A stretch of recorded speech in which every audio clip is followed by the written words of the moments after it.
So today, Troy running blind. Right now I'm on my way to the gym this morning, and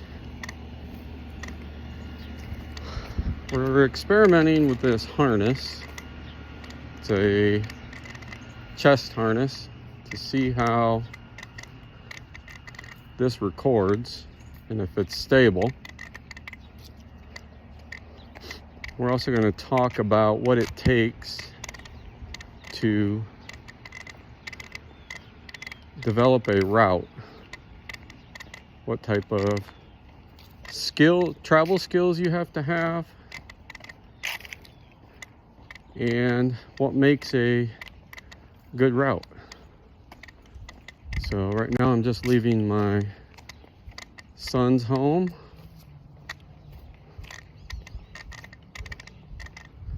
And this particular route I developed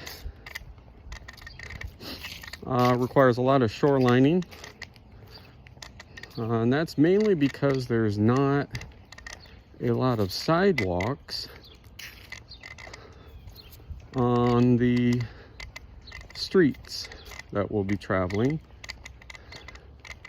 We'll talk about that more as okay. So what I do is I walk all the way to the end of the sidewalk. Got grass, that's my cue. I'll come down here. There's a small little hole I can fit through here. And I stick close to the curb. There's a steel girder. Go back to work my way around it. And in this particular route, like I said, there's a lot of shorelining. Important to stick close to your shoreline so you're not walking away from it.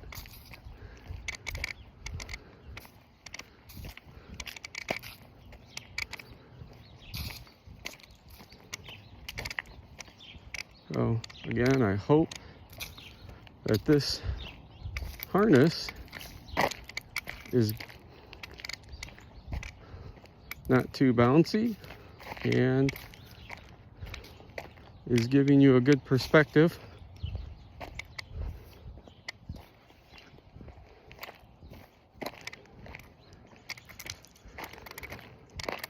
You notice the shoreline changes. We had a curb, a bit of grass, and yeah, we're back to grass now.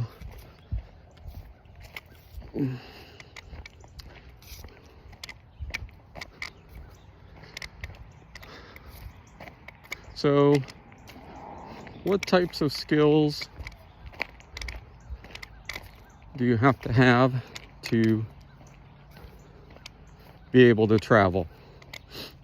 There's some basic skills that you have to have in order to be an independent traveler.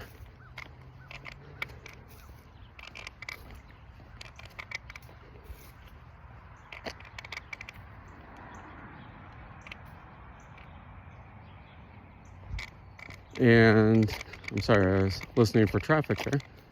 Basic skills you have to be an independent traveler. And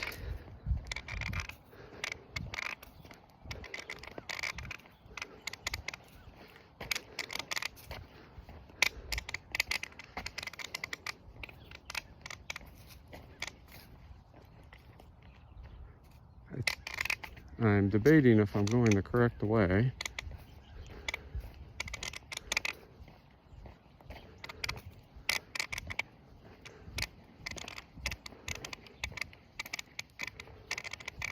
I believe I am. We'll find out.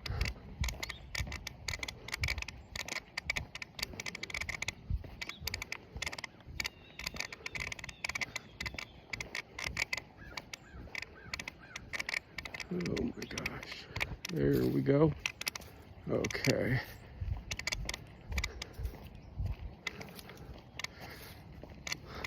So what types of skills does it take to develop routes, to be an independent traveler? One is a proper cane. So you want a cane that is just about as tall as you are. The purpose of having a cane that length is to give you enough reaction time. So when you're walking, you want about 2-3 steps notice. So for instance, when that cane tip of mine hits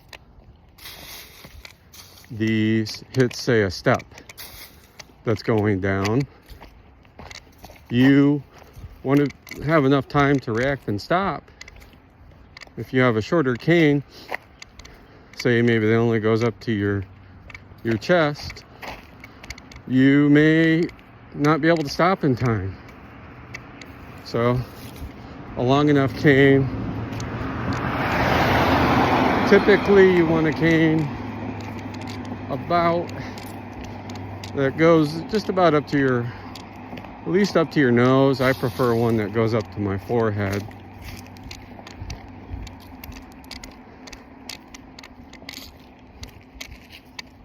So the first thing is a proper cane. Second thing is you have to know proper cane technique, which means that you've had some training, preferably a training center, where you've been able to learn proper, like I'm doing now, shorelining technique, or proper tap slide technique, open palm, or even proper pencil grip if you're in tighter quarters or a smaller area.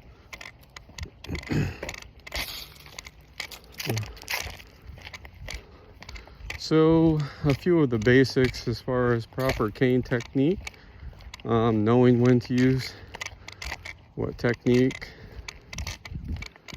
The third thing is you have to know some basics such as cardinal directions. And there's many things. Cardinal directions are like north, east, south, west. And you need to know those and be able to track those as you're walking. A couple things can help you keep track of your cardinals. One is the use of the sun. So knowing that the sun rises in the east and then sets in the west, and where it's at the time of day it is.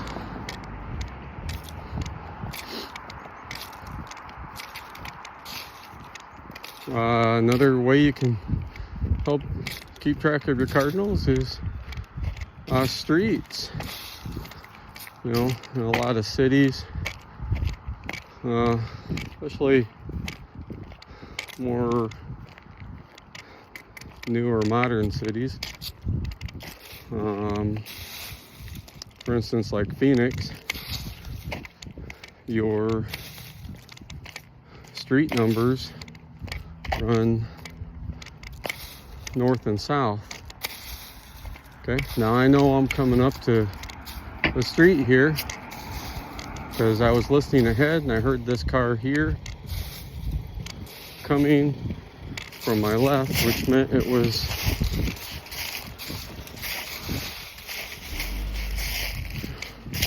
coming down the street I need.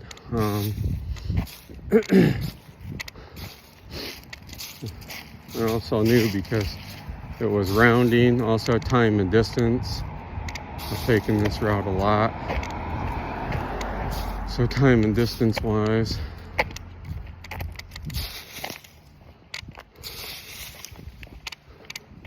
right now we are shorelining the street. There's a seam. Now there's lots of leaves in the gutter here, so I'm not walking in the gutter. If it was busy or I hear cars coming on both sides, then both lanes, I would slide over onto the curb or just stand in the leaves.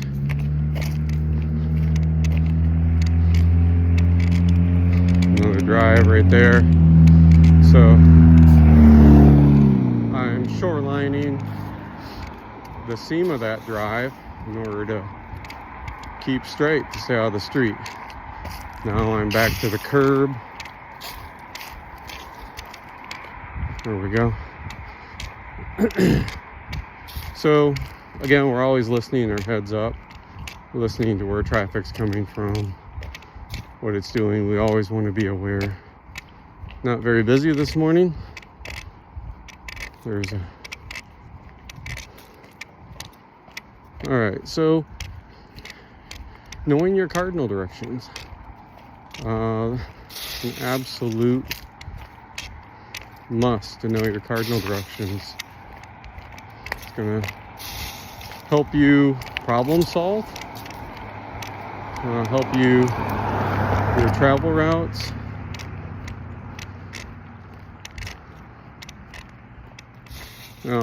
As far as proper cane technique too, I failed to mention things such as proper cane technique means you know which technique to use at what time, and you know how to be consistent with it. And walking in step, so highly important when you're out traveling.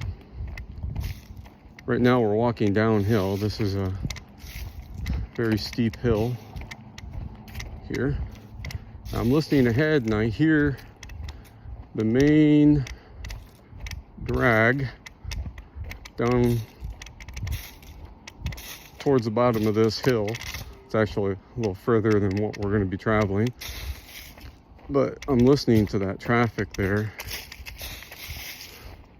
way down there. So it's letting me know I'm number one on the right path. Number two, I'm heading in the correct direction. And number three,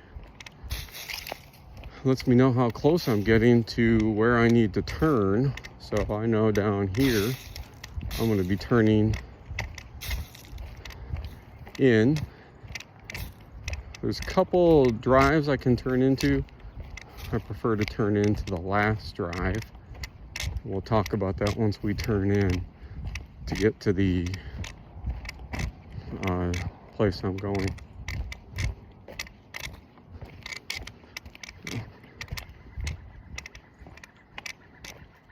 Pretty quiet, peaceful morning out. I love taking walks like this.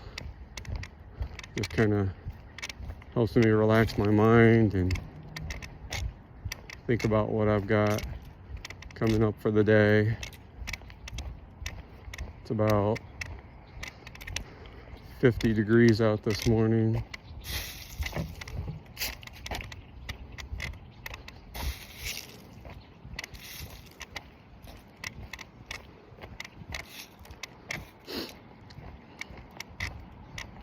So, you know, we've discussed the proper cane technique,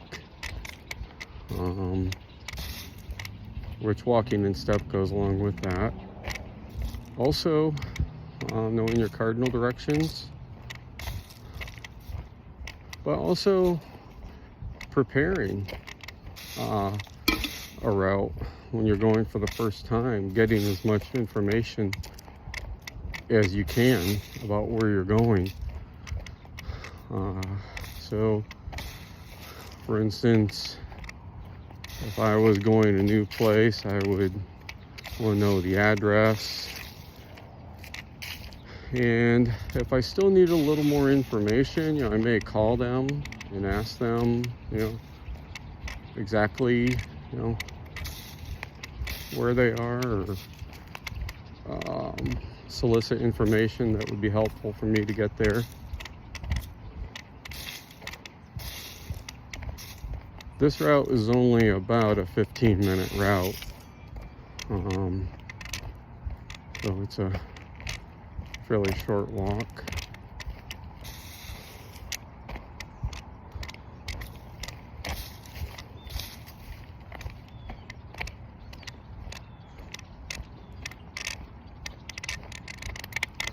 Another drive there. So again, you have changing shorelines. Back to the curb.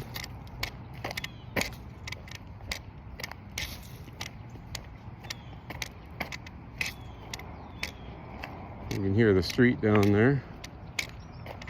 More of a main drag in this town.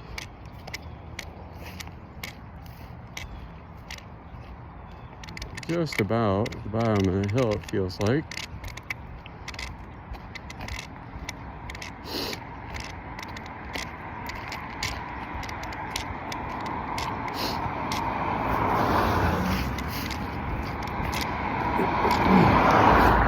So those cars come, just kind of walking in the gutter there. There's no leaves.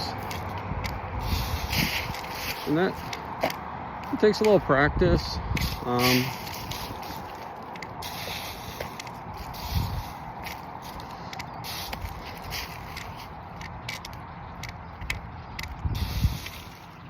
It's perfectly fine to shoreline, even shoreline in a busier street. Now, if it's a busier street that is fairly narrow, then no. Looks like we still got a little ways to go here. So I have a couple landmarks or ways to tell. One is by how close that traffic sounds. Two is there's like a sound landmark. There's a grocery store down here that has some big fans, and I know I've never heard them off. So I'm listening for those fans. And I know I pretty much have to have those behind me, and then I'll be at the drive I want to turn into. But it's always good to have more than one way to tell.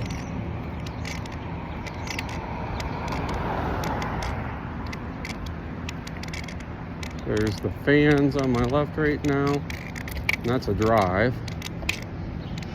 Now I could turn in there if I wanted. It's not a big deal, but I prefer to go down here. There we go.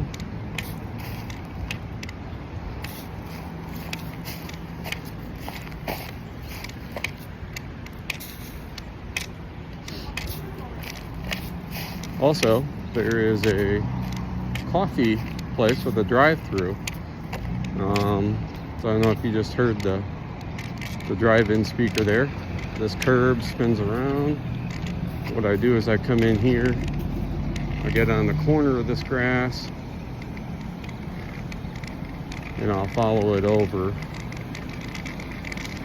a little downhill trek there. And this will run me into kind of like a cement barrier, and I'll follow that around. I want to stay on the outside of this. And we will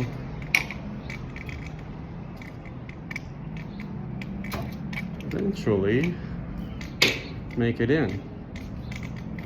There it is. Door to get in.